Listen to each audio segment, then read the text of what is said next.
श्री श्री गौरालाल कृष्ण भगवान की जय। जगद्गुरु श्रील प्रभुपाद की जय।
जगद्गुरु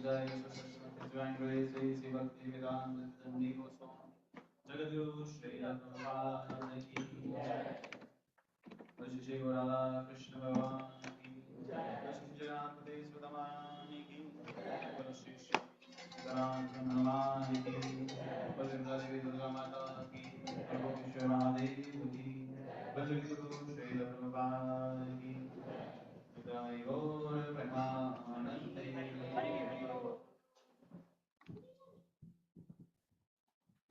हरे कृष्ण कृष्ण कृष्ण हरे हरे हरे राम हरे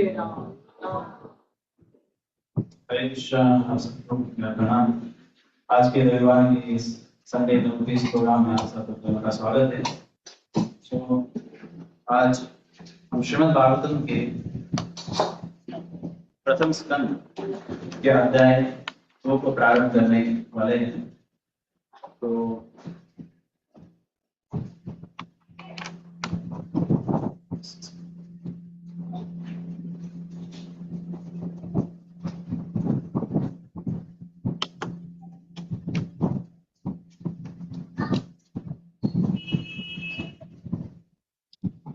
प्रारंभ करने से पहले हम हमेशा मंगलाचरण करते हैं। आप सभी भक्तों से अनुरोध है कि मंगलाचरण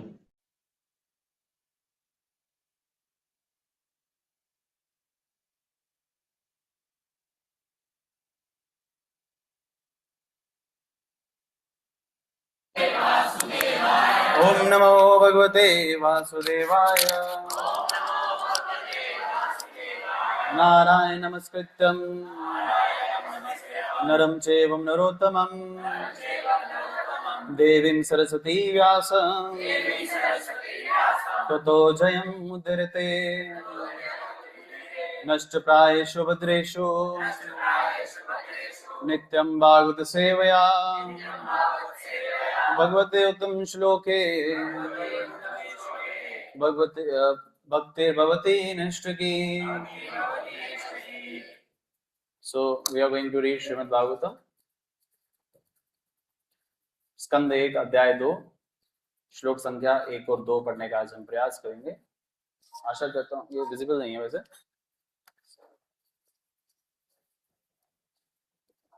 हम स्क्रीन पे शेयर करने का प्रयास करेंगे। तो देखें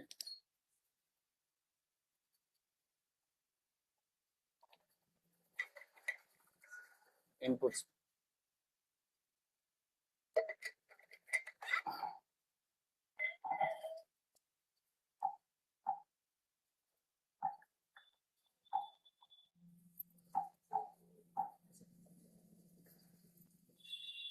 तो आप सब अपने मोबाइल फोन पे भी खोल सकते हैं। श्रीमद् भागवतम प्रथम स्कंद अध्याय 2 श्लोक संख्या 1 अभी हम पढ़ने का प्रयास करेंगे।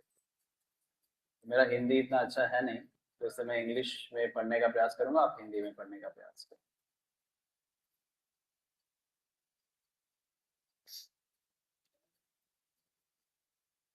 व्यास उवाच इति सम्प्रश्न समसृष्ट विप्रनम्रो महर्षिणे प्रतिपूज्य वाच देशम प्रवक्तम् उवाच क्रमे। सब लोग पढ़े। व्यास उवाच इति सम्प्रश्न समसृष्ट विप्रनम्रो महर्षिणे प्रतिपूज्य वाच देशम प्रवक्तम् उवाच क्रमे। व्यास उवाच इति सम्प्रश्न समसृष्ट विप्रनम्रो महर्षिणे प्रतिपूज्य वाच देशम प्रवक्तम् उवाच क्रमे। प्रभु जी। व्यास उवाच इति सम्प्रश्न समसृष्टो विप्रनम्रो महर्षिणे प्रतिवचस्तेषां प्रवृत्तम् उपाच क्रमे। प्रभु जी, yes, you can try. व्यास उवाच प्रश्न संहृष्टो विप्रनाम्रो महर्षिणे प्रतिपूजं वाचस तेषां प्रवक्तुम् उपाच क्रमे। अदर्स, कोई और प्रभु जी पढ़ना चाहे? You want to read? पढ़ना चाहिए? Okay, Mataji's.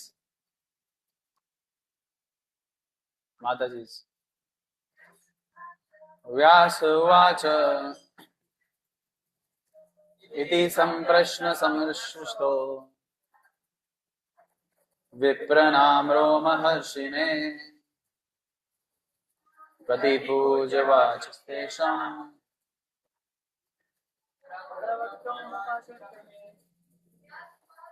व्यास उवाच इति सम्प्रश्न समृष्टो विप्रनाम्रो महर्षिणे प्रतिपूज्य वाचस्तेषां प्रवक्तुम् उपाच क्रमे। व्यास उवाच इति सम्प्रश्न। ये चार्जिंग पे लगा दो, मेरा बैकअप इसका कम है। प्रतिपूजं वाचस्तेषां।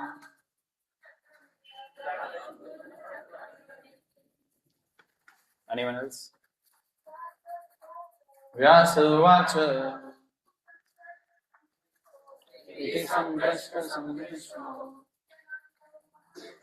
विप्रनाम्रो महर्षिणे। कैमरा पूरे थोड़ा सा ऊपर करो, हल्का सा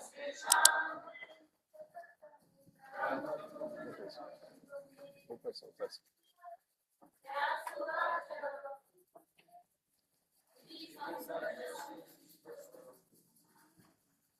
जोर से पढ़िए।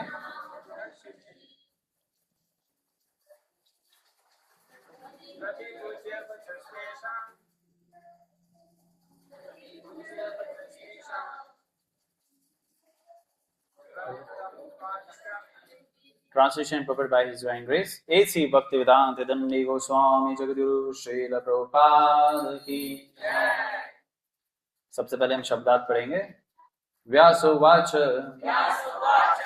व्यास जी ने कहा, इति इस प्रकार, संप्रश्न पूर्ण जिज्ञासा, संहृष्ट पूर्ण रूप से संतुष्ट, विप्राणम वहां के मुनियों का, रोमहर्षि ने रोमहर्षण के पुत्र उग्रस्व प्रतिपूज्य उनको धन्यवाद देकर, वाच शब्द, तेषम उनके, प्रवक्तम उन्हें उत्तर देने के लिए, उपाच क्रमे प्रयत्न किया। रोमहर्षण के पुत्र, पढ़िए, रोमहर्षण के पुत्र उग्रस्वा सूत गोस्वामी ने ब्राह्मणों के सम्यक प्रश्नों से पूर्णतः प्रसन्न होकर उन्हें धन्यवाद दिया और वह उत्तर देने का प्रयास करने लगे। तात्पर्य ये आप नहीं पढ़ेंगे, मैं पढ़ूं। नैमिषारण्य के मुनियों ने सूत गोस्वामी से 6 प्रश्न पूछे और अब वे एक एक करके उनका उत्तर दे रहे हैं। हमने पीछे भी पढ़ा था, अब आप इसको रिपीट करेंगे, लेकिन उससे पहले हम सेकंड वर्स को भी साथ में लेके चलते हैं। सूत उवाच यम प्रवर्जन्तम अनुपेतम अपेत कृत्यम देवीप्यानो विरह कतर अजुवः पुत्रेति तन्मयतया करो बिंदु तम सर्वभूता हृदयं मुनियन्तोऽस्मि। आप सुनिए, अभी मैं पढ़ने का प्रयास करूंगा। श्रील सुत गोस्वामी ने कहा, मैं उन महामुनि सुखदेव गोस्वामी को सादर नमस्कार करता हूँ जो सबों के हृदय में प्रवेश करने में समर्थ है। हरि बोले, प्लीज शोर मत करे, बच्चे से ले लीजिए हाथ से। जब वह यज्ञोपवीत संस्कार अथवा उच्च जातियों द्वारा किए जाने वाले अनुष्ठान को संपन्न किए बिना संन्यास ग्रहण करने चले गए तो उनके पिता व्यासदेव उनके वियोग के भय से आतुर होकर चिल्ला उठे, हे पुत्र। उस समय जो वैसे ही वियोग की भावना में लीन थे, केवल ऐसे वृक्षों के शोकग्रस्त पिता के शब्दों का प्रतिध्वनि के रूप में उत्तर दिया। तात्पर्य बहुत महत्वपूर्ण है, सुनिए। वन तथा आश्रम प्रथा में अनुयायी द्वारा पालन करने के लिए अनेक कर्तव्य निर्दिष्ट किए गए। ऐसे कर्तव्य में निर्देश है कि वेदों का अध्ययन करने वाले जिज्ञासुओं को प्रामाणिक गुरु के पास जाकर अपने को शिष्य के रूप में स्वीकार करने की प्रार्थना करनी होती। जो प्रामाणिक गुरु अथवा आचार्य के वेदों का अध्ययन करने के लिए सहयोग्य है, जनो यानी कि यज्ञोपवीत उनका प्रतीक है। श्रील सुखदेव गोस्वामी ने ये संस्कार नहीं किए क्योंकि वे जन्म से ही मुक्त आत्मा ही थे। सामान्य रूप से मनुष्य साधारण जीव के रूप में जन्म लेते हैं और शुद्धिकरण संस्कारों के द्वारा उनका दोबारा जन्म होता है। जब उसे नया प्रवेश दिखता है, वह आध्यात्मिक उन्नति के लिए दिशा खोजते हैं। जो वेदों के उपदेश हेतु वह गुरु के पास जाते हैं। गुरु केवल निष्ठावान जिज्ञासु को ही शिष्य रूप में अपनाते हैं और उसे जनेऊ यानी कि यज्ञोपवीत प्रदान करते हैं। इस प्रकार से मनुष्य दूसरी बार जन्मता है और द्विज बनता है। जो ब्राह्मण होता है उसको द्विज कहते हैं। द्विज बनने के बाद वह वेदों का अध्ययन करता है और वेदों में पटु होने पर वह विप्र बनता है। द्विज होता है दो जन्म जिसको मिले हो। विप्र या योग्य ब्राह्मण परम ब्रह्म का साक्षात्कार करता है और जब आध्यात्मिक जीवन में उन्नति करता है तब वह वैष्णव अवस्था तक नहीं पहुंच जाता। Let me read it again. विप्र या योग्य ब्राह्मण पर ब्रह्म का साक्षात्कार करता है और जब आध्यात्मिक जीवन में उन्नति करता है तब वह वैष्णव अवस्था तक नहीं पहुंच पाता। मुझे थोड़ा पढ़ना पड़ेगा वापस। वैष्णव अवस्था ये किसी ब्राह्मण के लिए स्थानोत्तर अवस्था है। प्रगतिशील ब्राह्मण को निश्चित रूप से वैष्णव बनना चाहिए क्योंकि वैष्णव ही स्वरूप सिद्ध विद्वान ब्राह्मण होते हैं। श्रील सुखदेव गोस्वामी प्रारंभ से ही वैष्णव थे, अतः उन्हें वन आश्रम धर्म के संस्कारों की कोई आवश्यकता नहीं थी। वन आश्रम धर्म का चरम लक्ष्य अपरिष्कृत मनुष्य को भगवान के शुद्ध भक्त या वैष्णव में बदलना है। अतः जो व्यक्ति उत्तम अधिकारी वैष्णव द्वारा स्पृत किए जाने पर वैष्णव बन जाता है, चाहे उसका जन्म या पूर्व कर्म कैसा भी रहे हो, उसे ब्राह्मण माना जाता है। श्री चैतन्य महाप्रभु ने इस सिद्धांत को स्वीकार किया था और श्रील हरिदास ठाकुर को नामाचार्य बनाया था। यद्यपि हरिदास ठाकुर का जन्म एक मुसलमान परिवार में हुआ था।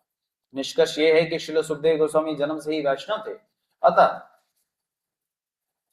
वह ब्राह्मण में समन्वित थे। उन्हें किसी प्रकार के संस्कार करने की आवश्यकता नहीं थी। कोई भी निम्न कुल में उत्पन्न व्यक्ति, चाहे वह किरात हो, हून संस्कृत आंध्र, पुलिंद, पुलक्ष्क, अबीर, सुंब, यावन, खास या इससे भी निम्न हो, वैष्णव की कृपा से उसका उद्धार हो जाता है और वह सर्वोच्च दिव्य पद को प्राप्त होता है। श्री सुखदेव गोस्वामी श्री सुत गोस्वामी के गुरु थे, अतः वे नैम शरण्य के मुनि को प्रश्नों के उत्तर देने के पूर्व अपने गुरु को नमस्कार करते हैं। सब लोग पढ़ सकते हैं। ओम ज्ञानम तिर्मिन्दस्य ज्ञानंजनशलाकया चक्षुर्मिलितं येन तस्मै श्री गुरुवे नमः। श्री चैतन्य मनोविष्टं स्थापितं येन भूतले स्वयं रूप कदा मह्यं ददाति स्वपदन्तं। वन्देऽहं श्रीगुरु श्रीयुतपदकमलं श्रीगुरुं वैष्णवं च श्रीरूपं सर्गजतं सहगण रघुनाथं तं सजीवं साधुवेतं सावधूतं परिजन सहितं कृष्ण चैतन्य देवं श्री राधा कृष्ण पद सहगण ललिता श्रीशाखामृतं सच। हे कृष्ण करुणा सिंधु दीनबंधु जगत्पते गोपेश गोपिका कांत राधा कांत नमोस्तुते। तप्त कांचन गौरांगी राधे वृंदावनेश्वरी वृषभानुसुते देवी परमामि हरिप्रिये वाञ्छाकल्पतरुभ्यश्च कृपा सिन्धुभ्येव च पतितानां पावनेभ्यो वैष्णवेभ्यो जय श्री कृष्ण चैतन्य प्रभु नित्यानंद श्री अद्वैत गदाधर श्रीवासादि हरे कृष्णा कृष्णा कृष्णा हरे हरे हरे राम हरे कृष्णा हरे राम राम हरे कृष्णा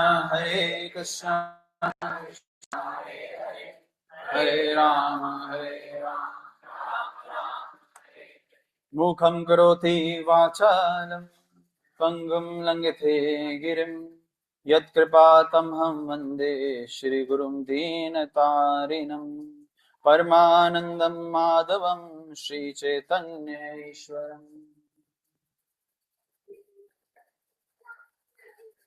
हरे कृष्णा आप सभी भक्तों को। तो ये सौभाग्य हमारा, हम श्रीमद् भागवतम के एक महत्वपूर्ण अध्याय के महत्वपूर्ण श्लोक पे चर्चा करने का प्रयास करेंगे। श्रीमद् भागवतम के अनुसार इस कली काल में प्रभुपाद कृपा से, वैष्णव कृपा से कोई भी जीव जो श्रीमद् भागवतम के श्लोक सुनना या उस पर चर्चा करने का सौभाग्य प्राप्त होता है, तो वो उसको अपने आप को सबसे भाग्यशाली जीव मानना चाहिए। इस संसार में अब आगे इतने प्राणी हैं, इतनी योनियां हैं, उस मनुष्य योनि में भी आप देखें बहुत कम संख्या में, भगवान कहते हैं हजारों में से कोई एक मेरा भक्त बनता है, लेकिन उन हजारों में से एक, और ऐसे कई सारे लाख होने के बाद भी कोई उसमें से एक निकल के श्रीमद् भागवतम को समर्पित भक्त अगर कोई हो तो भगवान को बहुत प्रिय है। तो आज सुखदेव गोस्वामी, सूत गोस्वामी और व्यासदेव, इन तीनों महानुभावों का वर्णन हुआ है जो श्रीमद् भागवतम के लिए जाने जाते हैं। आप जानते हैं श्रीमद् भागवतम के प्रथम स्कंद में ही वर्णन होता है कि किस प्रकार से नारद मुनि व्यासदेव से मिलते हैं, तो व्यासदेव बहुत व्याकुल, कंफ्यूज होते हैं, परेशान होते हैं। तो वह उनसे परेशानी का कारण पूछते हैं। तो नारद मुनि कहते हैं कि तुमने सब कुछ तो बता दिया, वेदांत, वेद सब कुछ बता दिया, लेकिन श्रीमद् भागवतम महापुराण का वर्णन नहीं किया, जो कलयुग में एकमात्र सहारा जीव के लिए रहेगा।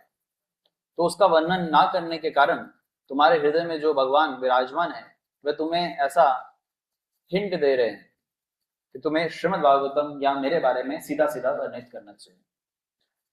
तो व्यासदेव नारद मुनि का आशीर्वाद प्राप्त करके श्रीमद् भागवतम जो है लिखना प्रारंभ करते हैं। तो आप जानते हैं सूत गोस्वामी, जो यहाँ पे भी शब्द उपयोग हुआ कि इनके पुत्र हैं रोमहर्षण, रोमहर्षण जी के पुत्र हैं, और सूत गोस्वामी व्यासदेव के शिष्य हैं। और सुखदेव गोस्वामी जब महाराज परीक्षित को श्रीमद् भागवतम सुना रहे थे तो सूत गोस्वामी भी वहां पे उपस्थित थे। तो उन्होंने, सूत गोस्वामी ने सुखदेव गोस्वामी के मुखारविंद से श्रीमद् भागवतम का श्रवण किया।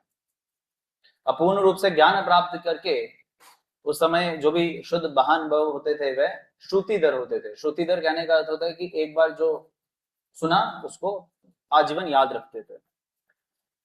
तो उन्होंने जब उसको अपने जीवन में ग्रहण किया तो ये नैमिषण्य में जो ऋषि जन उपस्थित थे और उसको प्रिजाइड कर रहे थे, यानी कि उसको उस समय लीड कर रहे थे, उनका नाम था शौनक ऋषि। कौन? शौनक ऋषि। तो शौनक ऋषि और बाकी नैमिषण्य के जो 88,000 राइट 88,000 जो ऋषिगण उपस्थित थे, उनके काफी सारे प्रश्न थे। तो उनको उन्होंने प्रश्न को समअप करके 6 भागों में विभाजित किया और उन्होंने ये प्रश्न सूत गोस्वामी को पूछे। वही 6 प्रश्न श्रीमद् भागवतम के प्रथम स्कंद के प्रथम अध्याय के श्लोकों में बने थे।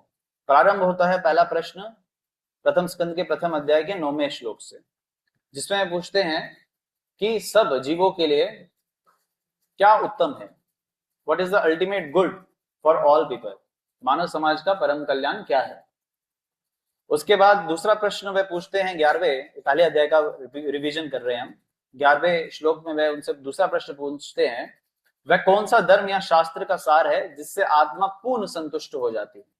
क्योंकि हम संतुष्ट नहीं होते, we are always searching for happiness, कभी ये कभी वो, कभी कुछ कभी कैसा। आप देखते हैं कितना प्रयास करते हैं महान बनने का, कभी बच्चा बनते हैं, कभी जवानी में आते हैं, कभी पिता बनते हैं, तो कभी बॉस बनते हैं, और अल्टीमेटली कुछ भी करे कुछ सेटिस्फेक्शन नहीं होती, अल्टीमेट सेटिस्फेक्शन नहीं होती। तो इसलिए बोलते वह कौन सा धर्म है आत्मा को पूर्ण संतुष्टि हो।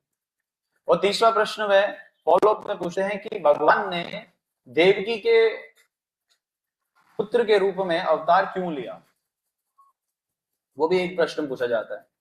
और 17वें श्लोक में बोलते हैं कि भगवान की कौन कौन सी लीलाएं हुई और वह क्या कार्य करते थे, यानी कि लीलाएं कैसे प्रारंभ की उन्होंने। और 18वें श्लोक में बोलते हैं भगवान के कौन कौन से अवतार हुए। कई सारे अवतार हैं भगवान के, मनवंतर अवतार, शक्तिवेश अवतार, पुरुष अवतार, और कौन सा हो गया, लीला अवतार, anything else, so many avatars are there. और वे 6वां प्रश्न पूछते हैं जो कि पहले अध्याय का आखिरी श्लोक है, श्लोक संख्या 23। भगवान श्री कृष्ण जब पृथ्वी से प्रस्थान किए तो बाद में उसके बाद धर्म ने कहां आश्रय लिया, कहां शेल्टर लिया। तो ये 6 प्रश्नों का वर्णन जो अभी आपने दूसरे अध्याय के पहले श्लोक में भी बोला कि 6 प्रश्न थे, वो कुछ इस प्रकार से थे। तो इन्हीं प्रश्नों का उत्तर देने में जब सूत गोस्वामी प्रारंभ करते हैं तो ये 10 विषयों में श्रीमद् भागवतम का डिवीजन होता है। तो आपको श्रीमद् भागवतम के बारे में पता होना चाहिए। अधिकांश जो लोग हैं समाज के, उनको भगवत गीता और भागवतम का अंतर ही नहीं पता है, आप चेक कर सकते हैं। लेकिन अगर आपको प्रभुपाद कृपा से पता चल रहा है, so don't keep this knowledge in your pocket, उसको अपने जेब में नहीं रखना है, समय बहुत कम है, इसलिए वो श्रीमद् भागवतम का सार आपने सुनाना है। आप जब किसी के कान में श्रीमद् भागवतम बोलते हैं तो भगवान के कान में भी वो शब्द जाता है कि मेरे बारे में कोई ऐसा है जो वर्णन कर रहा है। तो आपने बोलना है, अच्छा आपको पता है वेद क्या है श्रीमद् भागवतम और भगवद गीता में, उनको नहीं मालूम होगा, समाज में नहीं मालूम है, तो आप बताइए। लेकिन पहले पता होगा तभी तो बताएंगे, खुद गड़े में पानी होगा तभी तो दूसरे के गड़े में पानी भरेंगे। तो इसलिए आपको श्रीमद् भागवतम पता होना चाहिए। श्रीमद् भागवतम का शुभारंभ कहां से होता है, व्यासदेव ने लिखा, सूत गोस्वामी ने सुखदेव गोस्वामी से सुना, और सूत गोस्वामी नैमिषारण्य के ऋषि गणों को जो उपस्थित है उनको वो कथा सुना रहे हैं। So it's in a loop. जो यूथ हैं उन्होंने मूवीज तो देखी होंगी, तो मूवी में होता है ना कभी एक कहानी के अंदर कहानी, कहानी के अंदर कहानी, तो ये वैसा है। सो करेक्टर के अंदर करेक्टर, करेक्टर के अंदर करेक्टर है। सो इट्स वेरी डीप। तो 10 विषयों पे वर्णन हुआ है श्रीमद् भागवतम का, 10 टॉपिक्स। और श्रीमद् भागवतम के कुल 12 स्कंद हैं। कितने? 12 स्कंद। और श्लोक कितने हैं? 18,000 और 335 अध्याय हैं। तो अगर आप श्रीमद् भागवतम के बारे में अगर आप प्रतिदिन 3 श्लोक भी पढ़ेंगे तो आपके 30-35 साल तो कहीं नहीं गए। तो इसलिए आपको समझ जाए कि कितना बड़ा ग्रंथ है। लेकिन समाज में श्रीमद् भागवतम सबके पास है ही नहीं। मैं अधिकांश अभी भी अगर देखा जाए भक्तों की संख्या है, आप सब वैष्णव के पास भी सबके पास अपना श्रीमद् भागवतम पर्सनल सेट नहीं होगा, घर पे नहीं होगा। तो ऐसे श्रीमद् भागवतम को लाएंगे तभी तो अपने जीवन में उसको धारण कर पाएंगे और समाज को बताएंगे श्रीमद् भागवतम कितना बहुमूल्य है। आपको जान के हैरानी होगी, हैरी पॉटर के बारे में सुना है? एक मूवी है हैरी पॉटर हॉलीवुड की, वो बुक से बनी हुई है। Harry Potter is a book, फिर बाद में उन्होंने कंपाइल करके उस पर मूवी बनाया है। जैसे एवेंजर्स सीरीज है, पहले बुक है वो, फिर उसको मूवी बनाया। हैरी पॉटर की जो पूरा सेट आता है, बुक ऑफ सेट, वो लगभग 9,000 का आता है, 9-10 हजार का आता है। और श्रीमद् भागवतम का सेट भी इतने का ही ऑलमोस्ट आता है। आप इंग्लिश में ले या ऑलमोस्ट हिंदी में ले, आसपास इतना ही है। और हैरी पॉटर की जो पुस्तकें हैं वो लगभग 5 से 10 गुना ज्यादा उसकी बिक्री हुई है पूरे समाज में, और श्रीमद् भागवतम की आप देखते हैं कितनी कम हुई। और हैरी पॉटर को कोई पर्टिकुलर व्यक्ति प्रमोट करने के लिए नहीं है, श्रीमद् भागवतम को इतने सारे वैष्णव प्रमोट कर सकते हैं। तो इसलिए आप सबके पास होगा तभी दूसरों को आप प्रेरित करेंगे श्रीमद् भागवतम लेने के लिए। So this very important. तो वो 10 विषय कौन से हैं, वो भी श्रीमद् भागवतम के दूसरे श्लोक के 10वें अध्याय के पहले श्लोक में वर्णन होता है। उसमें कहते हैं अत्र सर्ग विसर्ग च स्थानम पोषणमोत्यः मन्मंद्रेशन कथा निरोध मुक्ति आश्रया। सर्ग, सर्ग मतलब होता है प्राइमरी क्रिएशन, विसर्ग मतलब होता है सेकेंडरी क्रिएशन, ये संसार क्रिएट कैसे होगा। Very difficult, second canto is very difficult to understand. स्थान, फिर विषय होता है पालन और व्यवस्था, और फिर वर्णन होता है भगवान द्वारा संरक्षण, जीवों की इच्छाएं, मनुष्य का जो शासन काल है, मनुओं का, मनुष्य मतलब मनुओं का, भगवान एवं भगवान और भगवान के भक्तों की कथाएं, जैसे गजेंद्र मोक्ष की कथा का वर्णन होता है, प्रलय, बंधन से मुक्ति, और परम आश्रय श्री कृष्ण 10वां है। तो श्रीमद् भागवतम कुछ इस प्रकार से हमें वर्णित होता है। So it is not in A chronological order. Chronology को क्या बोलेंगे हिंदी में, उसकी कोई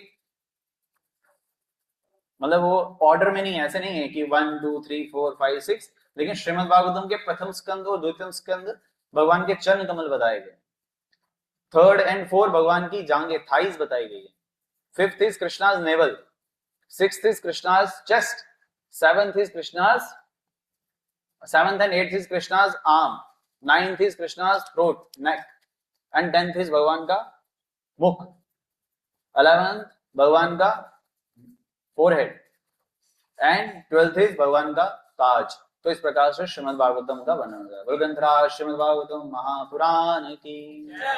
अब इसी श्रीमद् भागवतम के पहले अध्याय के पहले स्कंद के दूसरे अध्याय को आज हम प्रारंभ कर रहे हैं। तो इसमें प्रारंभ में श्लोक जो पहला है वो तो बहुत सरल है, इसमें क्या वर्णन हुआ कुछ खास इतना कुछ डिस्कस नहीं हुआ, लेकिन फिर भी बहुत कुछ है समझने के लिए। बताया गया कि उग्र श्रवा सूत गोस्वामी का एक और नाम है, जो रोमहर्षण के पुत्र हैं। उन्होंने ये प्रश्न जब सुने तो उनको बहुत संतुष्टि हुई। भगवान के भक्तों से जब आप भगवान के बारे में पूछते हैं या आध्यात्मिक प्रश्न पूछते हैं, उनको बहुत संतुष्टि होती है। इसलिए हम जब भगवान के दर पे आते हैं तो हमें क्या करना चाहिए, भगवान की चर्चाओं का ही वर्णन करना चाहिए, भगवान के बारे में, भक्ति के बारे में प्रश्न पूछने चाहिए। और जो दूसरा श्लोक है उसमें क्या वर्णन हुआ, श्रील सुत गोस्वामी ने क्या कहा, let me offer my respectful obeisance unto the great sage Sukhdev Goswami. मुझे उन सुखदेव गोस्वामी के प्रणाम वंदन करता हूं जो सबके हृदय में प्रवेश कर सकते हैं, क्योंकि शुद्ध आत्माएं जो भगवान के शुद्ध भक्त हैं वह अपनी शुद्धता के कारण हमारे श्रवण इंद्रियों से हमारे हृदय में प्रवेश करते हैं। तो इसलिए कहा गया है हमें सबसे पहले क्या करना चाहिए, श्रवणम, हमें भगवान की लीलाओं का श्रवण करना चाहिए। भगवान के जो शुद्ध भक्त हुए हैं उनके मुखारविंद से ज्यादा श्रवण करने का प्रयास करना चाहिए श्रीमद् भागवतम का। और जब वो सन्यास लेने के लिए निकल चले, ऑफकोर्स जब सन्यास के लिए कोई जाता है, ब्रह्मचारी की इच्छा रखता है, तो फिर वो थोड़ा सा इमोशनली जो है स्ट्रॉन्ग हो जाता है। अब उनको ये चिंता नहीं थी कि व्यासदेव तो मेरे मतलब प्योरेस्ट ऑफ द प्योरेस्ट हैं, वो भगवान व्यासदेव शक्तिवेश अवतार है भगवान के। तो सुखदेव गोस्वामी ने ये विचार नहीं किया कि मेरे पिता तो प्योरेस्ट ऑफ द प्योरेस्ट हैं, तो मुझे घर छोड़ने की क्या आवश्यकता है। उन्होंने घर क्यों छोड़ा, व्हाट वाज द रीजन, कि उनको प्रचार करना था। और उन्होंने बोला कि अगर मैं घर गृहस्थी में रहूंगा तो मेरा समय बर्बाद हो जाएगा, तो इसलिए इट्स बेटर कि मैं प्रचार करने हेतु संन्यास को धारण करूं। और उन्होंने इमोशनली वाज वेरी स्ट्रांग। अब यहाँ पिता की भूमिका व्यासदेव निभा रहे हैं, तो व्यासदेव अपने पुत्र को पीछे से पुकार रहे हैं, वो जा रहे हैं। सुखदेव गोस्वामी तो नग्न अवस्था में जा रहे हैं, क्योंकि उनको अभी सुदबुद्ध नहीं है, वो भगवान को ही पूर्ण रूप से आश्रित हो चुके हैं। और जब वो भाग रहे हैं, जा रहे हैं, तो व्यासदेव उनके पीछे पीछे भाग रहे हैं, उनको बुला रहे हैं, मेरे पुत्र मत जाओ, मेरे पुत्र मत जाओ। और ये दृश्य देख के जो वहां उपस्थित वृक्ष थे, जो पेड़ थे, वो भी इस सेपरेशन को उसका अनुभव कर रहे थे। यानी आप समझे कि वह सुखदेव गोस्वामी से वार्तालाप कर रहे थे। अब जब मैं इसका वर्णन कर रहा हूं तो आप ऐसा विचार मत कीजिएगा कि वृक्ष बात कर रहे हैं, मैं भी बात कर रहे हो, तो सुखदेव गोस्वामी को कैसे सुनाई दे रहा है। जब एक भगवान का शुद्ध भक्त इस अवस्था पे पहुंचता है कि वह हर जगह, हर प्राणी में भगवान को देखता है, तो प्रकृति उससे बात करती है, जिसका वर्णन श्रीमद् भागवतम में प्रहलाद महाराज जी के संबंध में भी हुआ है। अब प्रहलाद महाराज जी के संबंध में एक मूवी का भी ये दृश्य आ रहा है सामने, आप सबने देखा होगा, महाअवतार नरसिम्हा में। उसमें दिखाया है कि भगवान उनको आशीर्वाद प्रदान करते हैं कि आप मेरे को हर जगह देखोगे। तो वो अब अपने पिता में भी, जो उनको इतना कष्ट दे रहे थे, उनमें भी भगवान को देख रहे थे। तो इस प्रकार से सुखदेव गोस्वामी को वृक्ष में भगवान देख रहे थे, और इसलिए वृक्ष की बातें वे सुन पा रहे थे, उसका अनुभव कर पा रहे थे। तो इसलिए, और उससे कुछ ऐसा नहीं कि वो इससे बहुत हर्ष उल्लास में चले गए हैं और इसी चीज को बस प्रमोट करने के लिए लगे हुए हैं कि देखो मेरे से पेट बात कर रहे हैं, नहीं। सो उनके लिए बहुत छोटी सी चीज है, so they are not influence by it. अब तात्पर्य में श्रील प्रभुपाद वर्ण आश्रम धर्म का पालन करने की बात करते हैं। तो वे कहते हैं जो गुरु की शरण में जाता है, तो इसका श्रील प्रभुपाद वर्णन भगवद गीता के 4थे अध्याय के 34वें श्लोक में भी कहते हैं कि एक भगवान का जो भक्त बनने की इच्छा रखता है, उसे क्या करना चाहिए, उसे गुरु की शरण में जाना ही चाहिए। क्यों? क्योंकि एक गुरु एक ऐसा भगवान का प्रतिनिधि है जो आपके सारे आध्यात्मिक प्रश्नों का उत्तर देगा। तत्विधि प्रणिपातेन परिप्रश्न सेवया, कि सबसे पहले आपने जाना है तत्विधि प्रणिपातेन, विधि, you have to understand the विधि, विधि अनुसार भक्ति करने की जो प्रक्रिया है उसको समझना है। तो हमारे गौड़ीय संप्रदाय में ये एक बहुत विशेष महानता है। आप इस्कॉन में आए हैं, विधि अनुसार ये सारी क्रिया की जाती है। इट इज नॉट विदाउट विधि, मतलब विदाउट विधि। चलो विधि को साइड में रखते हैं ना, मैं राधा रानी के भाव में हूँ, कृष्ण मेरे सखा हैं, चलो वो मेरी साड़ी खींचेंगे और मैं उनका कुछ और। तो दिस इज नॉट लॉजिकल। विधि हुई है, मैंने पीछे भी वर्णन करने का प्रयास किया था, कहां से प्रारंभ होती है, कौन से भाव से, दास्य भाव से। कहां से? दास्य भाव से। तो ये गौड़ीय संप्रदाय में हमें शिक्षाएं प्राप्त हुई है। और क्या करना है, परिप्रश्न सेवया, ये प्रश्न पूछने हैं। श्रीमद् भागवतम हो या भगवद गीता हो, it is all about Q&A, प्रश्नों का उत्तर दिया है। पहले वहां भगवान दे रहे हैं, यहाँ भगवान के भक्त दे रहे हैं। उपदिश्यन्ति ते ज्ञानम ज्ञान है तत्वदर्शिना, उन्होंने ज्ञान का दर्शन किया है, इसलिए वो क्या करेंगे, उपदिश्यन्ति, वो तुम्हें दीक्षा प्रदान करेंगे। They will initiate you with the knowledge, because उन्होंने तत्वदर्शिना, उन्होंने इस ज्ञान का, भगवान का पूर्ण साक्षात्कार किया है।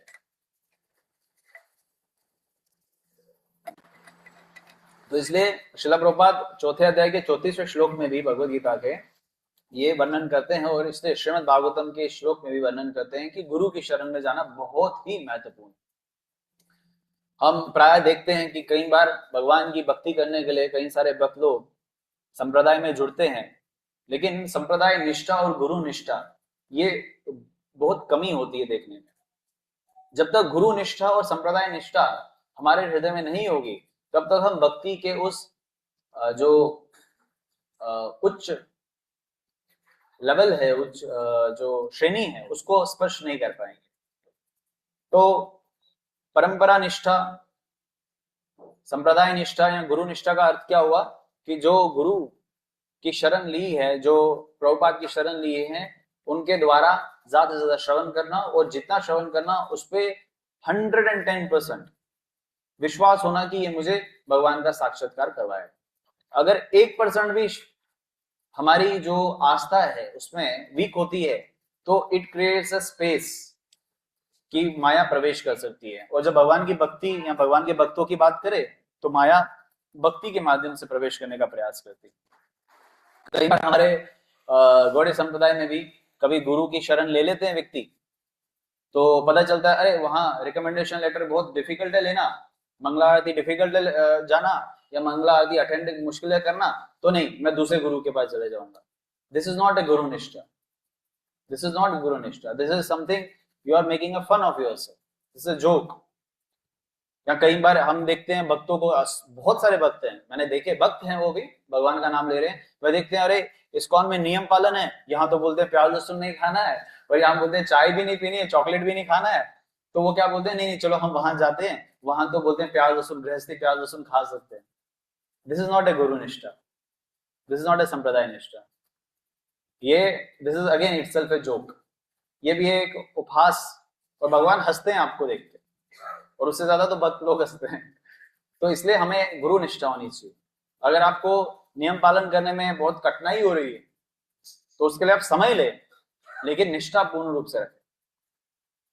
अगर कोई सिद्धांत पालन करने में किसी प्रकार की कठिनाई हो रही है, जो वरिष्ठ वैष्णव है उनके संपर्क में जो मैच्योरली आपको अंडरस्टैंड कर सके, वो आपको एक रास्ता बता सके, इसका जरिया बता सके कैसे कवर अप करें, तो वो बहुत महत्वपूर्ण है करना। तो इसलिए इधर उधर भटकना, बंदरों की तरह इधर उधर छलांग मारना, ये बिल्कुल भी अच्छी नहीं बात है। तो मान लीजिए 6 महीना किसी स्कूल में आपने पढ़ लिया और इन बिटवीन आपका 12th क्लास है या आप ग्रेजुएशन कर रहे हैं, तो दूसरे स्कूल में तो एडमिशन आप बड़ी मुश्किल से ले लोगे, बट वो आप पढ़ाई में आप ऊपर नीचे हो जाओगे। तो इससे बहुत महत्वपूर्ण है।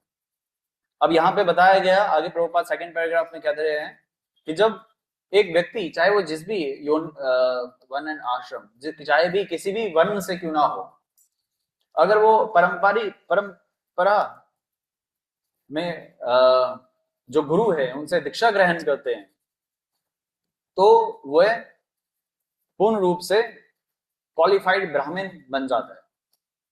तो आज के टॉपिक का नाम क्या था, है why a Vaishnava is greater than a Brahmin. उसका वर्णन अभी इस श्लोक में कि वैष्णव ब्राह्मण से सर्वश्रेष्ठ क्यों है। सबसे पहले ये समझना है कि अगर परंपरा प्रणाली में कोई गुरु फॉल कर रहा है और वो दीक्षा प्रदान कर रहा है, चाहे वो दूसरा किसी भी वर्ण में पहले क्यों ना हो, तो उसे क्वालिफाइड ब्राह्मण या वैष्णव समझना चाहिए। ये बहुत इंपॉर्टेंट है, क्योंकि हमारे समाज में, विशेषकर भारत समाज में ये बहुत ज्यादा है। तो हम डिस्क्रिमिनेट करने लग जाते हैं, भेदभाव करने लग जाते हैं, तो वैसा नहीं होना चाहिए। और फिर आगे क्या बता रहे हैं, और जब कोई वैष्णव दूसरे वैष्णव को स्वीकार करता है, यानी कि कोई उत्तम अधिकारी है, ध्यान से सुनिए सब लोग, श्रवण के लिए ध्यान से, हरि बोल, सब लोग इधर देखिए, ध्यान से सुनिए। कुछ नींद है, कोई उसका उठाओ माता जी को, वहां पे उनको बोलो बिस्तरा ले आए क्या, माता जी हरि बोल, हरे कृष्णा, गुड मॉर्निंग। हाँ, आपने वो उसका सहारा लिया हुआ है अच्छे से, चलो ठीक है। एक बार मैंने बहुत प्योर वैष्णव थे, महाविष्णु गोस्वामी प्रभुपाद के डिसाइपल हुए, तो इज वेरी, मतलब होता है ना, highest level of devotee. Shrimad Bhagavatam के बहुत महान प्रवक्ता रहे हैं, अब तो इस दरादाम पर नहीं है। उन्होंने बोला जब हम श्रीमद् भागवतम के दौरान नींद करते हैं, तो इससे पता चलता है हम आध्यात्मिक रूप से बहुत बीमार हैं, तो हमें उसका इलाज मिले। प्रसाद करते हुए देखते हैं, अभी देखते हैं, हम वीडियो रखेंगे, कोई नहीं सोएगा प्रसाद करते हुए, राजमा चावल में सोएगा क्या प्रसाद करते करते, नहीं सोएगा। भागवतम में जो नींद आती है, और जप में तो उससे भी बढ़िया, तो ध्यान से सुनना चाहिए, श्रवण करना चाहिए। महाराज परीक्षित ने तो 7 दिन 7 रात तक नींद ही नहीं की, खाना, जैसे मैं तो यहाँ पानी पे पानी पिए जा रहा हूँ, लेकिन नियम जो है श्रीमद् भागवतम का, कि श्रवण करते समय और उसका जो प्रवक्ता होता है बोलते समय जल नहीं लेना चाहिए, तो ये असली नियम है। लेकिन कलयुग में व्हाट इज दैट वर्स, शिक्षाष्टक में सेकंड, नाम नाम अकारी बहुधा निज सर्वशक्ति तत्र पिता अनियमित स्मरण काल। कलयुग में इतने कठिन नियम नहीं हो सकते, लेकिन इतना तो हो सकता है कि जाग जाए।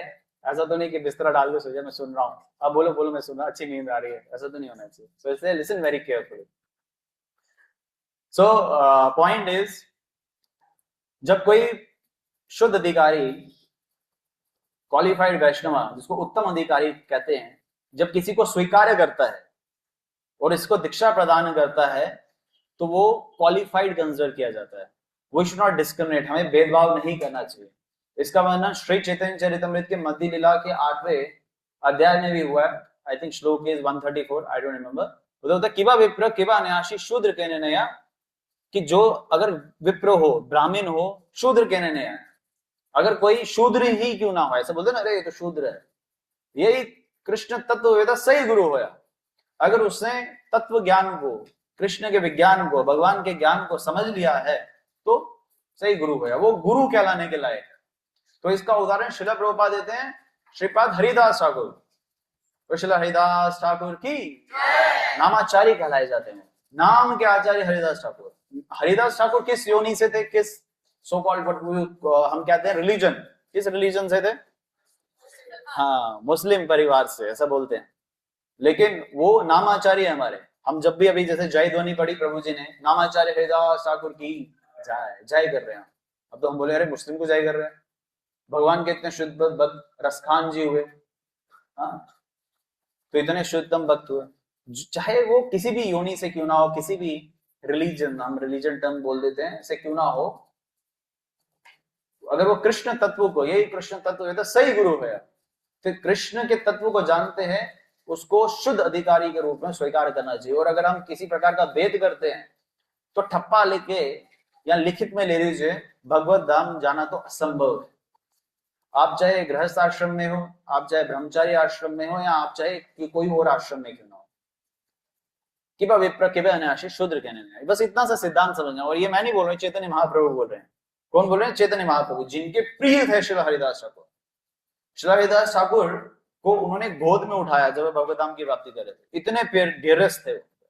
अगर उनके बारे में या उनके जैसे किसी भी वैष्णव आचार्य के बारे में हम ऐसा विचार भी करते हैं तो चैतन्य महाप्रभु ने जितना जगाई मोदाई का बुरा हाल किया उतना भी नहीं होगा, उससे भी बस, क्योंकि जगाई मोदाई को तो उद्धार हुआ, हमारा उद्धार भी नहीं होने वाला, क्योंकि जगाई मोदाई ने क्षमा मांगी और फिर उनको शुद्धतम भक्ति प्रदान की। लेकिन अगर हम अपराध करते हैं शुद्धतम भक्ति बिल्कुल भी प्राप्त नहीं होगी। तो इसलिए अपनी भक्ति में इसको कहा गया है हाथी मथा अपराध। क्या कहा गया है? जोर से बोलियो, हाथी मथा अपराध। हाथी मथा अपराध क्या होता है कि एक हाथी जैसा बड़ा है, राइट। लेकिन इसका अर्थ ये है, हाथी जब नहाता है तो वो क्या करता है, जब बाहर निकलता है वो अपनी सूंड में जो रेत है, मिट्टी है, वो पकड़ के फिर अपने ऊपर डालता है। तो नहाने का कोई अर्थ हुआ? जैसे आप 16 माला सुबह कर ली आपने, हरे कृष्ण कृष्ण कृष्ण हरे हरे, हरे राम राम राम हरे, वेरी गुड। बट उसका बोला अरे ये तो अंग्रेज है, ये क्या भगवान की भक्ति कराएंगे। या आपने कुछ बोल दिया, अरे ये तो मुस्लिम परिवार से, अरे ये तो वो अरे वो तो है ना, ये वहां रहते थे। अगर ये हृदय में भी आया बहुत बुरा हाल होना पुत्र, बहुत बुरा हाल होना है।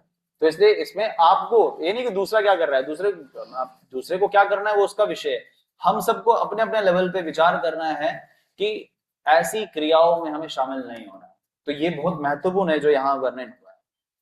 तो इस शिक्षाओं का पालन करेंगे तो बहुत। तो श्रील हरिदास ठाकुर ने भी एक उदाहरण प्रस्तुत की, सॉरी श्रील हरिदास ठाकुर नहीं, गदाधर पंडित और श्रील हरिदास ठाकुर,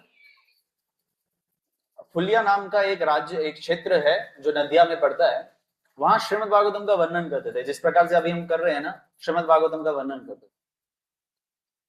और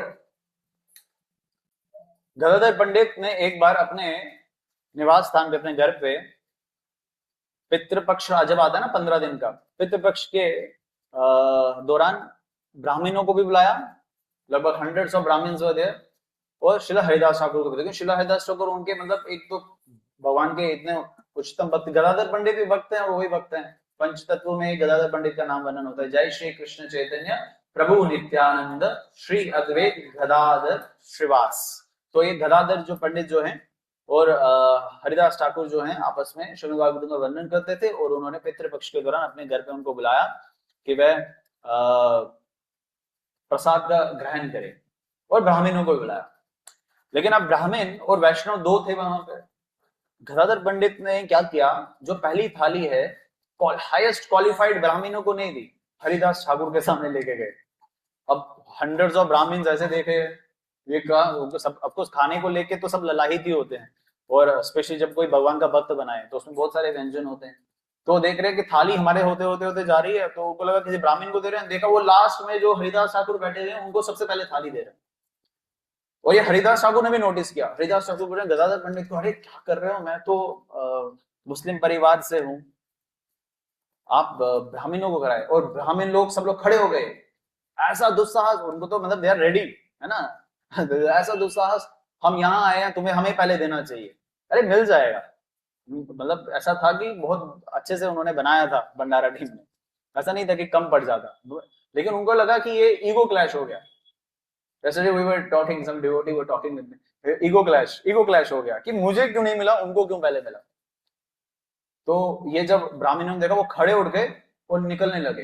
अब हरिदास ठाकुर जो हैं बड़े परेशान हुए, गदाधर पंडित को बोल रहे हैं कि अरे रोको रोको रोको। उन्होंने बोला नहीं, एक वैष्णव को प्रसाद कराना, एक वैष्णव को सम्मान देना लगभग लाखों ब्राह्मणों को प्रसाद कराना या सम्मान देने के बराबर। हरि बोल गए तो तालियां बजाओ हरिदास ठाकुर के लिए। भाई हरिदास ठाकुर के लिए तालियां बजानी है। लेकिन जैसे जब आपके हृदय में कोई वैष्णव दिखे, मैं दिस वेरी ट्रू, चाहे उसमें अलग अलग प्रकार की त्रुटियां भी क्यों ना हो, लेकिन उसने तिलक धारण किया हो, कंठी लगाई हुई हो, हरि नाम जप कर रहा हो, तो उसको हृदय से पहले प्रणाम करना चाहिए। ईशोपनिषद हमें बताती है 3 प्रकार के भक्त होते हैं, कनिष्ठ, मध्यम और उत्तम। कनिष्ठ वो होता है जो he is not regular to temple, वो फेस्टिवल्स पे आता है। जैसे जन्माष्टमी कितने लोग आते हैं यहाँ पे, या रथ यात्रा, या जगन्नाथ का कोई उत्सव हो, या कुछ उत्सव होता है, गौर पूर्णिमा, तो बहुत सारे लोग आते हैं भगवान को प्रणाम करने के। हृदय में है ना कुछ तो है ही सॉफ्ट करना, लेकिन रेगुलर नहीं रहेंगे। आप लोगों की तरह संडे पे 3 घंटा नहीं निकालेंगे। वो क्या करेंगे, वो किसी किसी दिन आएंगे। तो वो भी भगवान के भक्त है, लेकिन वो कनिष्ठ भक्त है। क्या भक्त है वो? कनिष्ठ भक्त है। ये एक क्वालिटी है, अपने आप को उत्तम मत समझिएगा। जो दूसरे को देख के हृदय में ईर्षा आए, आया बड़ा बोलने वाला, आया बड़ा कीर्तन करने वाला, आया बड़ा ये करने वाला, आया बड़ा ये बोलने वाला, ये बोलने वाली, ऐसे ऐसे होता रहता है। एक माता का भी मतलब किसी और मंदिर से थे, तो उन्होंने बोला कि मैं भोग बना रही थी, उन्होंने थाली ले ली मुझसे, क्या मुझे नहीं आता घर पे, क्या उसकी माँ बनाती है, मैं ही तो बनाती हूँ। तो ऐसे ऐसा बोला। तो ये है, ये भी कनिष्ठ अधिकारी का ही लक्षण है। ठीक है, तो कितने हैं इसमें? मैं तो हूँ, कितने हैं कनिष्ठ अधिकारी? कुछ लोग नहीं है। उत्तम पहले सीधा जंप, उत्तम। एक और भी है, शायद वो क्वालिटी मैच हो जाए। जब हम लड़ाई करें किसी के साथ भी, भक्तों के साथ या अभक्तों के साथ भी, तो वो भी कनिष्ठ का ही लक्षण। तो इसलिए हम अधिकांश जो उपस्थित होते हैं वो कनिष्ठ, पूर्ण रूप से कनिष्ठ के भी लेवल्स होते हैं ना, लेवल 1, लेवल 2, लेवल 3। मैंने बोलूंगा लेवल 1 है, बट मध्यम और कनिष्ठ के बीच में भी फंसे हुए हैं। मध्यम वो होता है जो भगवान की कथाओं में जो रुचि लेता है, जो प्रतिदिन अपनी साधनाओं को निष्ठापूर्वक करने का पूर्ण रूप से प्रयास करता है, जो सिद्धांतों का पालन करता है, 4 नियमों का पालन करता है, फिर ये नहीं देखता इफ बट व्हेन वो सारे क्वेश्चन उससे पीछे रह जाते हैं। वो मध्यम की एक पहचान है, एक पहचान है। आप बोलोगे मैं भी नियम पालन कर रहा हूं, मैं तो मध्यम हो गया, ये भी नहीं, तो वो भी मैच करना है ना, सारी क्वालिटीज को मैच करना। So we need to, it's a very thin line.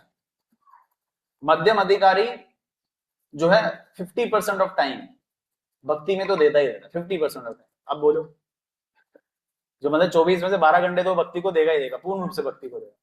तो इसलिए हम मध्यम है, कनिष्ठ है, वो तो भगवान निर्णय करेंगे, लेकिन हमें पहले लेवल पे मध्यम पे आना है, प्रयास करना है। एकदम से 12 घंटे हैं, एकदम से सारी भक्ति तो एक दिन में नहीं करेंगे, लेकिन लेवल बाय लेवल करके करेंगे। उत्तम अधिकारी क्या होगा? उत्तम मतलब टॉप मोस्ट होता है, जो अभी हमने यहाँ बात किया सुखदेव गोस्वामी, सब में भगवान को देखता है। अगर उत्तम लेवल की बात करें, उसको सब में भगवान दिख रहे हैं, यानी कि सब उनको भगवान के भक्त दिख रहे हैं, वो तो प्रचार ही नहीं कर पाएगा। अगर किसी अध्यापक को सब बच्चे क्वालिफाइड लगे, तो वो टीचर पढ़ाएगा किसको? तो उत्तम को सब भगवान के भक्त दिखते हैं। It's a very beautiful thing which I have read. तो अब क्या करता है वो उत्तम अधिकारी? मध्यम लेवल पे आता है। जैसे एक टीचर बच्चों को पढ़ाने के लिए व्हाइट बोर्ड के लिए मार्कर उठाता है, सॉरी चौक उठाता है, या अब तो डिजिटल बोर्ड्स आ गए हैं, कुछ पेन उठाता है पढ़ाने के लिए, वो स्टूडेंट बनता है। उसी प्रकार से उत्तम अधिकारी 1 लेवल नीचे आके मध्यम अधिकारी या कनिष्ठ अधिकारी को प्रचार करने के लिए उस प्रकार की क्रिया करता है जो उनको समझ में आए, विशेषकर प्रचार क्रिया है। तो ये मध्यम और उसमें एक छोटा सा डिफरेंस होता है। तो बात हो रही थी कि हरिदास ठाकुर को उन्होंने सबसे ज्यादा सम्मान दिया, तो वही सम्मान हमें भी अपने हृदय में भक्तों के प्रति रखना है, चाहे वह किसी भी अधिकारी क्यों ना हो और किसी भी प्रकार से किसी भी योनि में क्यों ना हो। तो इसलिए सुखदेव गोस्वामी अगर यहाँ पे बहुत स्पेशल और स्पेशल है, वह जन्म से नहीं है। ऐसा नहीं कि मतलब कि उन्होंने व्यासदेव जी के घर पे जन्म लिया तो इसलिए वह शुद्धतम है। वो शुद्धतम आत्मा है, तो इसलिए वह शुद्धतम कहलाया गया, वह भक्ति के लिए जाने जाते। और जब हम भक्ति के इस लेवल को, स्तर को स्पर्श करते हैं, तो अलग अलग प्रकार की चीजें जो है हमारे जीवन में अनफोल्ड होती है। तो श्रील सुखदेव गोस्वामी, जैसे हमने रिपीट किया, was the spiritual master of Suta Goswami. तो इसे what we need to do is, हमें भगवान की भक्ति में ज्यादा से ज्यादा अपने आप को लगाना है। सिर्फ ब्राह्मण तक, ब्राह्मण की क्वालिटीज को इनकलकेट करना है, which is mentioned in Bhagavad Gita 13 chapter 8 to 12 verse, वहां कुछ क्वालिटीज बताई गई हैं। आई गेस 17 और 18 चैप्टर में बताया गया है। 18 चैप्टर में भी बताया गया है ब्राह्मणिकल क्वालिटीज क्या होती हैं, बट वो ब्राह्मणिकल क्वालिटीज हमें डालनी है, धारण करनी है। आज ही हमें एक ब्राह्मण से मिला, तो वो अपनी क्रिया करने के बाद स्मोक करने लगा। स्मोक क्या करने लगा? अगरबत्ती स्मोक नहीं कर रहा था, सिगरेट स्मोक करने लगा। ठीक है, तो ये ब्राह्मणिकल क्वालिटी नहीं है। तो कोई बोले कि नहीं मैं तो ब्राह्मण परिवार से हूं, तो मैं तो जन्म से ही ब्राह्मण हूं, पूछते हैं अरे आप ब्राह्मण है क्या? तो आप बोले कि हम ब्राह्मण बनने का प्रयास कर रहा हूं, ऐसा बोले। लेकिन अगर कोई ऐसी निम्नतर क्रिया कर रहे हैं जो ब्राह्मणिकल क्वालिटी में नहीं है, that is not a quality of a ब्राह्मण। ब्राह्मण कुछ सिद्धांतों का दृढ़तापूर्वक पालन करता है, किसी प्रकार का मांसाहार नहीं, किसी प्रकार के नशापान पदार्थों का सेवन नहीं करता। सिगरेट, शराब, चाय, आजकल तो चाय चाहिए होती है बड़ी, चाय चाय, इतना लोग चाय नहीं पीते जितना बेचने वाले बेचते हैं। तो वो नहीं देखना, वो ज्यादा नहीं पीते चाय, लेकिन जो होते हैं बहुत, चाय की दुकान में बहुत क्राउड होता है। मंदिर में इतना क्राउड नहीं होता जितना चाय शराब खाने में इतना ज्यादा क्राउड होता है। इतना बहुत होता है, यहाँ मुट्ठी में ही एक शराब खाना, इतना क्राउड होता है शाम को। और फिर जो स्टॉल लगे होते हैं प्याज लहसुन वाले, बहुत पूरा मतलब वो महक रहा होता है प्याज के गंध से। तो ये ब्राह्मणिकल क्वालिटी नहीं है। ब्राह्मणिकल क्वालिटी अपने पैशन को कंट्रोल करने के लिए सबसे जाना जाता है, तभी वो दूसरों को शिक्षा प्रदान कर पाता है। It's very basic thing which we need to understand. Prabhupada बताते हैं, हरि बोल ध्यान से सब लोग, डॉक्टर के परिवार में जन्म लेने से कोई डॉक्टर नहीं बन जाता, तो ब्राह्मण के परिवार में जन्म लेने से तो ब्राह्मण कैसे बनेगा कोई? है या नहीं? तो कैसे तो ब्राह्मण के परिवार, अभी हमारे साथ कुछ आर्मी ऑफिसर हैं अभी, तो आर्मी ऑफिसर का बच्चा होगा तो बोलेगा कि नहीं मेरे बच्चा भी आर्मी ऑफिसर बन गया, पहले से ही उसको गन दे देंगे क्या? उसको रैंक दे देंगे क्या? नहीं। वो क्या होता है, उसको क्वालिफाई करना होता है, एग्जाम क्वालिफाई करना होता है, इंटरव्यू क्वालिफाई करना होता है, और फिर वो कमीशन होता है एज एन ऑफिसर। तो उसी प्रकार से अगर ब्राह्मण की बात करें तो ब्राह्मण को क्वालिफाई होना होगा। उसके पास, जैसे ऑफिसर का एग्जांपल दिया, उसके पास चांसेस ज्यादा होते हैं उन क्वालिटीज को इनकलकेट करना, उन क्वालिटीज को, गुणों को अपने जीवन में धारण करना। तो ब्राह्मण के परिवार में ये संभावनाएं ज्यादा होती है कि वो ब्राह्मणिकल क्वालिटीज को अपने जीवन में धारण करे, लेकिन उसको ब्राह्मण नहीं बता देते। अगर बता देते तो श्रीमद् भागवतम में which example was that? Ashwatthama के पिता का नाम क्या है? द्रोणाचार्य। द्रोणाचार्य के पुत्र अश्वत्थामा को ब्राह्मण क्यों नहीं बताया गया? उधर बताया ब्राह्मण का रिश्तेदार, ब्रह्म बंधु, ब्राह्मण का पुत्र बताया गया, ब्राह्मण नहीं बताया गया। हालांकि जब उनको पकड़ के लाया, कान खींचने वाले थे, द्रौपदी ने मना किया। उन्होंने बोला कि ये ब्राह्मण परिवार से, ब्राह्मण है तो मत करो। हमें तो देखना चाहिए दूसरे को ब्राह्मण, लेकिन खुद को विचार क्या करना चाहिए इस व्यक्ति को कि आई एम नॉट अ ब्राह्मण येट। तो इसलिए ब्राह्मण का एक होता है। तो लेकिन ब्राह्मण क्वालिटीज को इनकलकेट करना ऑटोमेटिकली हो जाएगा अगर हम वैष्णव बनने की इच्छा हृदय में प्रवेश करें। So we have to become a Vaishnava. वैष्णव में ब्राह्मण की क्वालिटी, जैसे 2000 रुपए के नोट में 100 रुपए भी आएगा, 500 रुपए भी आएगा, 10 रुपए भी आएगा, 20 रुपए भी आएगा। तो इसी प्रकार से वैष्णव क्वालिटीज को अब जब हम जीवन में धारण करते हैं तो ब्राह्मणिकल क्वालिटीज ऑटोमेटिकली आना प्रारंभ कर देती है, लेकिन वो सही तरीके से। कोई अगर 16 माला जप करे, 4 नियम पालन करे, तो जाहिर है वो प्याज लहसुन भी नहीं खा रहा होगा, नॉनवेज भी नहीं खा रहा होगा, किसी के साथ धोखाधड़ी भी नहीं करेगा, सिंपल लिविंग को ज्यादा प्राथमिकता देगा, पेशेंस को अपने जीवन में धारण करने का प्रयास करेगा, अलग अलग प्रकार से जो सिद्धांत है, नियम है, उसको पालन करने का प्रयास करेगा। सो दिस इज वेरी नॉर्मल।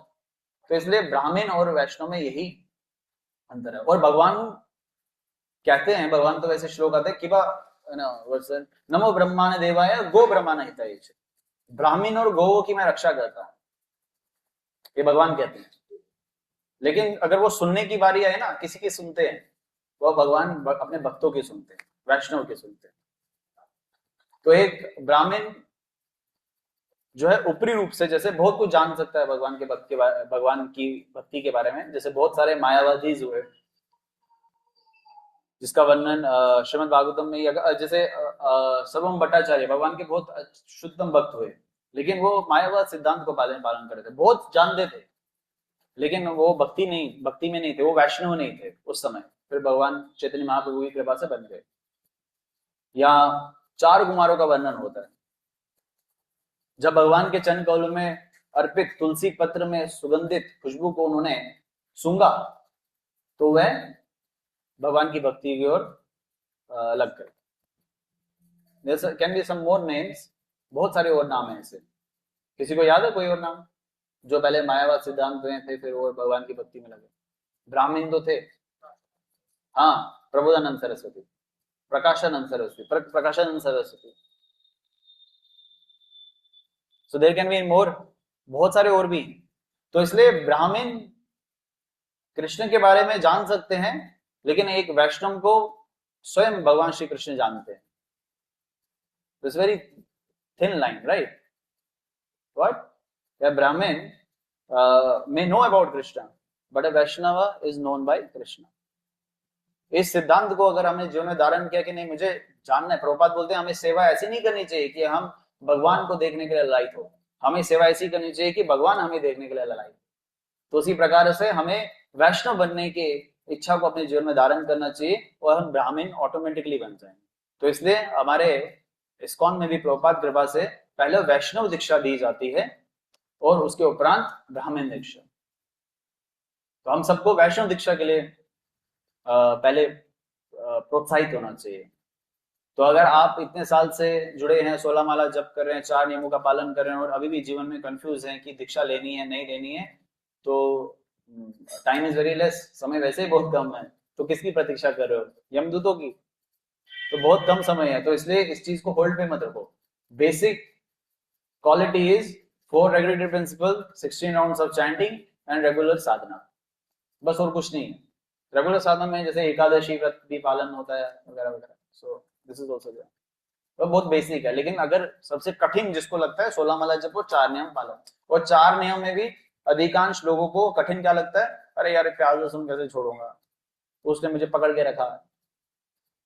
उसने नहीं, आपने पकड़ के रखा प्याज लहसुन को, आप छोड़े फिर देखो कितना, जैसे हमें मतलब हम अपनी भी बात करें या आप वैष्णवों को भी देखते हैं, जहां पहले प्याज खाने के लिए इतने बड़े मतलब क्यूरियस होते थे, अभी प्याज से मतलब स्मेल आती है, मतलब उल्टी आ जाती है। सच में, it's true, it's a fact. तो अभी प्याज लहसुन को सताएगा नहीं। तो उसी प्रकार से चाहे किसी और प्रकार का, जैसे चाय कॉफी जो सिद्धांतों में नहीं है, उसको छोड़ने का प्रयास करें। अगर छूट नहीं रहा तो उसको डवटेल, यानी कि उसके लिए दूसरा ऑल्टरनेटिव ढूंढे। चाय नहीं पियेंगे, बहुत सारे लोग बोलते क्या होता है, सर दर्द होता है। और किसी ने बोला कि नहीं मेरे को, मैं फिर सुबह हल्का नहीं हो पाता हूँ, मैं चाय नहीं पीऊंगा, तो मुझे उठते ही चाय चाहिए। तो ये नशा है, तो इसलिए आपके माइंड के साथ उसने गेम खेली है। तो आपको क्या करना है, उसका ऑल्टरनेटिव ढूंढना है। ऑल्टरनेटिव ढूंढने का एक प्रयास ये करना चाहिए कि वैसे खाली पेट चाय नहीं पीनी चाहिए, लेकिन हमें प्रयास करना चाहिए जैसे कुछ ऐसी चीजें जो ऑल्टरनेटिव बताए, जैसे हर्बल टीज आती हैं, इस्कॉन में मिल जाती हैं आपको। और चिकरी आती, चिकोरी चिकरी क्या कहते हैं उसको, अब तो नेस्ले कंपनी भी उसको यूज करी है, so you can also use it. और जो नॉन वेज ईटर होते हैं वो बोलते नहीं छोड़ पाते। एक व्यक्ति है जिसने 5 महीने नॉन वेज छोड़ा, उसका फिर खाना शुरू कर दिया क्योंकि सामने आ गया, उसकी लाल टपकने लग गई। तो कुत्ते में और हम में क्या अंदर आएगा फिर? तो कोई है नहीं, हमें अंदर करना है ना। अगर लाल टपक रही तो कोई बात नहीं, हमें क्या करना है, अपने नियमों में दृढ़ रहना है, जीवन का अपने जो लक्ष्य है उसको क्लियर रखना है। So we need to skip. अभी देखो जिम जाने वाले चीनी छोड़ देते हैं, उन्हें चीनी नहीं खानी है, it's not good for our health. तो उसी प्रकार से वो कितने दृढ़। तो भगवान की भक्ति या भगवान को प्राप्त करने के लिए हमें कितना दृढ़ होना चाहिए। पीछे मैं एक डिवोटी को बता रहा था कि हमें कई बार फ्रीडम फाइटर्स से देखना चाहिए, वो देश से कितना प्रेम करते हैं। हम कृष्ण से अगर उसका 10% भी करेंगे, कृष्ण खुद ही आ जाएंगे लेने के लिए। भगत सिंह का नाम वर्णित होता है कि 1 महीना उन्होंने खाना भी नहीं खाया और पानी भी नहीं पिया। मतलब बताओ, अब हम निर्जला एकादशी को देख के डर जाते हैं। मैं सबसे पहले डरता हूँ। बट एनीवेज, अगर वो नहीं भी कर पा रहे हैं, that is not an issue. Point ये कि प्रेम तो उतना हृदय में उत्पन्न करे, देश के लिए शहीद हो जाते हैं। और हम होंगे भगवान के लिए शहीद? कभी नहीं होंगे। 1 घंटा नहीं निकालते, शहीद होना तो बहुत दूर की बात है। तो इसलिए हमें समझना है कि हमें कृष्ण को के प्रति हृदय में प्रेम इतना उत्पन्न करना है कि कृष्ण हमें देखने के लिए ललायित हो, हम भी कृष्ण को देखें लेकिन कृष्ण भी हमें देखे। And we will keep continuing that focus कि मेरे को ऐसी भक्ति करनी है, कृष्ण देखे, मुझे ऐसा प्रचार करना है, प्रभुपाद देखे, प्रभुपाद का आशीर्वाद रहे। तो देयर इज नो डाउट कि आप पे विशेष कृपा तो बरसेगी बरसेगी। That is what we need to do. गुरु ग्रंथ श्रीमद् भागवतम महापुराण ही। तो अगर भक्तों का प्रश्न है, अगर नहीं होना ही चाहिए क्योंकि प्रश्न उत्तर पे ही श्रीमद् भागवतम टिका हुआ है, तो प्लीज अपने क्वेश्चंस को कैरी करें so that we can end on time. Hare Krishna. आप कोई एक डिवोटी स्टेटस ले सकते हैं? मेरा प्रश्न है कि श्लोक में वर्णन है कि सेकंड इनिशिएशन होता है, उसको जन्म कहते हैं, लेकिन इस्कॉन में पहली इनिशिएशन को ही दूसरा जन्म माना जाता है, ऐसा कहते हैं। नहीं, दैट इज ऑल्सो, मतलब दीक्षा को द्विज कहा गया है। जो द्विज, जब इस्कॉन में भी ब्राह्मण दीक्षा होती है तभी उसको द्विज कहते हैं, द्विज ब्राह्मण, द्विज ब्राह्मण कहते हैं। वैष्णव को आध्यात्मिक जीवन का प्रारंभ कहते हैं, वैष्णव दीक्षा को आध्यात्मिक जीवन का प्रारंभ करते हैं। तो it is of course second birth, but it is more than a first birth of spiritual. तो पहला आध्यात्मिक जन्म और दूसरा ब्राह्मण दीक्षा को आध्यात्मिक जन्म कहा जाता है। कई परंपरा में ऐसे कुछ ऐसे हुए हैं, परंपरा से ही हैं, वो पहले ब्राह्मण दीक्षा देते हैं फिर वैष्णव दीक्षा देते हैं। बोथ वर्क्स, क्या बोलते हैं वो, छुरा तरबूजे पे गिरे या तरबूजा छुरे पे गिरे, तो दोनों दीक्षा ही महत्वपूर्ण है। और दूसरी जो द्विज दीक्षा है यानी कि ब्राह्मण दीक्षा है, वो महत्वपूर्ण विशेषतया तब होती है जब हमें विग्रह सेवा करने की इच्छा है। तो उसके लिए प्रभुपाद ने नियम रखा है कि ब्राह्मणिकल क्वालिफाइड होना चाहिए, तो इसलिए वो महत्वपूर्ण हो जाती है। प्रभुपाद ने बोला है कि हमें दोनों ही दीक्षा लेनी चाहिए, लेकिन हरिनाम दीक्षा is enough to go back home, back to God. तो अगर कोई हरिनाम दीक्षा लेता है गुरु की कृपा से, प्रभुपाद के आशीर्वाद से, वह भगवत धाम की प्राप्ति कर सकता है। और अगर कोई ब्राह्मण कुल इनिशिएशन ले रहा है, दैट वो होता है ना एक प्लस एडिशन है, वो और भी अच्छी बात है, but that is enough. Okay, Hare Krishna. Yes Akash. मेरा छोटा सा प्रश्न था, जो पहला श्लोक पढ़ा वो बोला व्यासवाचन, तो व्यासदेव का इसमें कैसे रोल है? व्यासदेव का कैसे, मतलब जो पहले श्लोक में हुआ ये कन्वर्सेशन, जैसे फॉर एग्जांपल मैं अभी बात कर रहा हूं आपसे, मैंने बोला कि सुत गोस्वामी ने बोला, तो यहाँ सुत गोस्वामी तो नहीं बोल रहे, लेकिन व्यासदेव के बिहाफ पे या सुत गोस्वामी के बिहाफ पे आज बोलने का अवसर प्राप्त हुआ है। तो जब ये वर्णन हो रहा है तो बोले व्यास उवाच, व्यास उवाच, उन्होंने ये बोला था। तो जब वो खुद बोल रहे होते हैं तो उसके साथ सेमी कॉलम लगता है कि व्यासदेव ने क्या कहा। तो ये व्यासदेव ने क्या कहा आपको भूलना चाहिए, तो इसलिए कंटिन्यू होता है। इवन अभी हम मान लीजिए फिफ्थ कोई भी चैप्टर 5th श्लोक पे है, तो ये अब याद नहीं है वो कौन बोल रहा है, तो प्रवक्ता बोलता है व्यास उवाच कि व्यासदेव ने कहा, पीछे कहा था, तो वो उसी को कंटिन्यू कर रहे हैं। Actually it is of course by Vyasadeva, Vyasadeva ने ही बोला है, तो उसको एक याद दिलवा रहे हैं कि व्यासदेव ने ऐसा कहा। ओके, तो भक्तों को नहीं मालूंगा, उवाच मतलब एक व्यक्ति ने कहा, तो प्लूरल के लिए क्या होता है, उचू, उचू, उचू इज उचू, उचू मतलब होता है कि 2-4 लोगों ने बोला। जैसे नैमिशन है कि ऋषि अगर एक साथ कुछ बोल रहे हैं तो उचू, सब लोगों ने एक साथ बोला, कोई कंबाइन होके उनको आगे क्वेश्चंस को फॉरवर्ड कर रहे हैं। तो I wish and I desire and I request and I beg कि श्रीमद् भागवतम सबसे पहले सबके घर पे होना चाहिए, और दूसरा प्रतिदिन उसका अध्ययन भी करना चाहिए। तो इसको बहुत कम लोग लेने के लिए हृदय में ललाहित रहते हैं, और अगर आपके पास नहीं है तो ले लीजिए। मुझे लगता है मंदिर में बीबीटी में भी 2 श्रीमद् भागवतम सेट हिंदी जो है बहुत डिस्काउंटेड प्राइस पे अभी अवेलेबल है, तो सिर्फ 2 ही है। और जो उसकी लक्ष्मी सेवा है वो काफी मतलब है डिस्काउंटेड प्राइस पे अभी अवेलेबल है, so you can get it. आप हमें संपर्क कर सकते हैं और उसको श्रीमद् भागवतम को ले सकते हैं। तो डोंट गेट लेट। अगर किसी को ऐसा है, कोई निष्ठापूर्वक भक्त है जो मंदिर के साथ जुड़ा है और इंस्टॉलमेंट बेसिस पे लेना चाहता है, तो इंस्टॉलमेंट 2 इंस्टॉलमेंट्स में भी वो ले सकते हैं, तो इतना सहयोग कर सकते हैं। लेकिन आप लीजिए श्रीमद् भागवतम को, चाहे वो हिंदी में लेना चाहो, इंग्लिश में लेना चाहो या किसी और भाषा, ठीक है।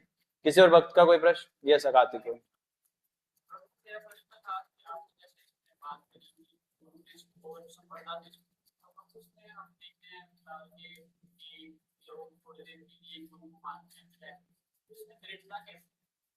श्रीमद् भागवतम पढ़ के दृढ़ता आनी। प्रभु जी का प्रश्न है कि हम देखते हैं कि लोग, भक्त लोग क्या करते हैं कि स्विच करते रहते हैं, कभी इधर कभी उधर कभी इधर, निष्ठा नहीं आती हृदय में।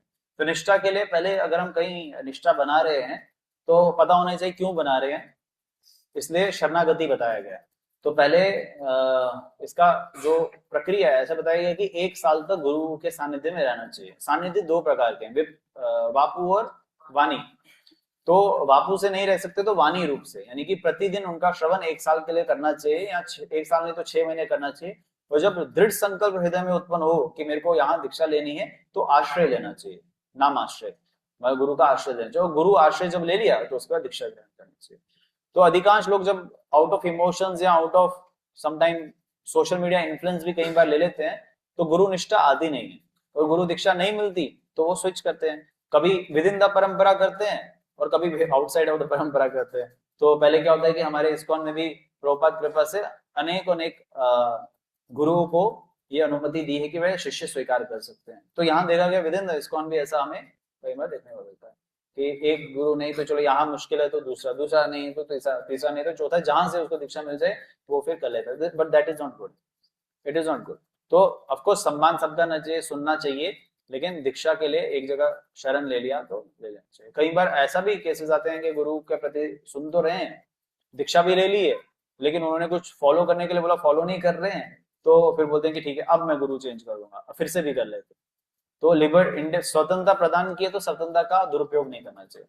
लेकिन कुछ लोग तो क्या करते हैं कि वो परंपरा से बाहर चले जाते हैं, ठीक है अभी मुझे गौड़े संप्रदाय में नहीं दीक्षा लेनी, मैं जा रहा हूँ बाहर, तो ऐसा भी होता है। तो वो गुरु निष्ठा श्रीमद् भागवतम का अध्ययन करके ही आती है तब, और उस सिद्धांतों का पालन करते हैं। So it's very good question, some of controversial होता है लेकिन it's very good question. Any other devotee, माता जी, प्रभु जी? यस।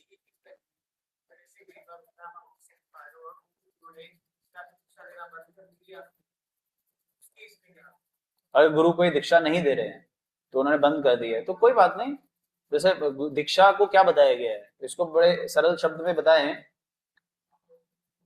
ये कुछ ऐसा है कि मान लीजिए स्कूल में एडमिशन लेनी है, एडमिशन क्यों लेता है बच्चा? पढ़ाई करने के लिए। तो हमारे पास we have many schools to take admissions, है ना, तो किसी भी स्कूल में एडमिशन लेनी है वो महत्वपूर्ण है। अब कोई एडमिशन ही ना ले, मैं इस स्कूल में जाऊं, उस स्कूल में जाऊं, इधर जाऊं, उस कॉलेज में जाऊं, इस यूनिवर्सिटी में जाऊं, पता चल गया साल बीत गया, 2 साल, 3 साल, 4 साल, तो भाई पढ़ाई कब करोगे? तो इट्स बेटर कि दीक्षा ले लेना चाहिए, जैसे निष्ठा बढ़े तो ले लेना चाहिए, क्योंकि सिद्धांत तो एक ही है ना, प्रभुपाद की शरण में ही तो सब है। तो कहीं से भी दीक्षा ले, वो तो कोई उसमें कोई भेद नहीं है, उसमें कोई गलत बात नहीं है, लेकिन दृढ़ता संकल्प करना चाहिए। और हमारे जो जीबीसी गाइडलाइंस होती है कि गुरु प्रचार नहीं होना चाहिए, कि ऐसा नहीं होना चाहिए कि कोई बोले कि नहीं नहीं नहीं आप उधर से मत दो, आप इधर से लो, इधर से लो, इधर से, that is also not good. Guidelines होती है। तो जहां जिसका श्रद्धा बैठे वहां उसको ले लेना चाहिए और प्रयास करना चाहिए कि एक निष्ठा जो गुरु के प्रति है, चरणों के प्रति, वो बहुत पूर्णतः स्थापित हो, वो बहुत महत्वपूर्ण है। So that is okay. Is it clear? My service is to clear your doubts.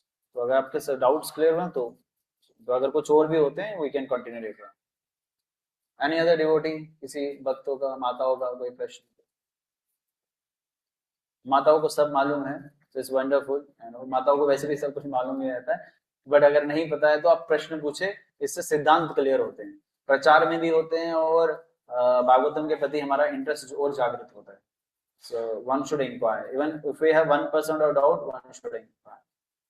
So I am seated here unless I don't get update. Haribol, can you get the update कि हम समाप्त करें?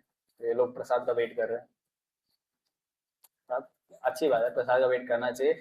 जब हम प्रसाद को स्वीकार करते हैं, कृष्ण का स्मरण करना चाहिए।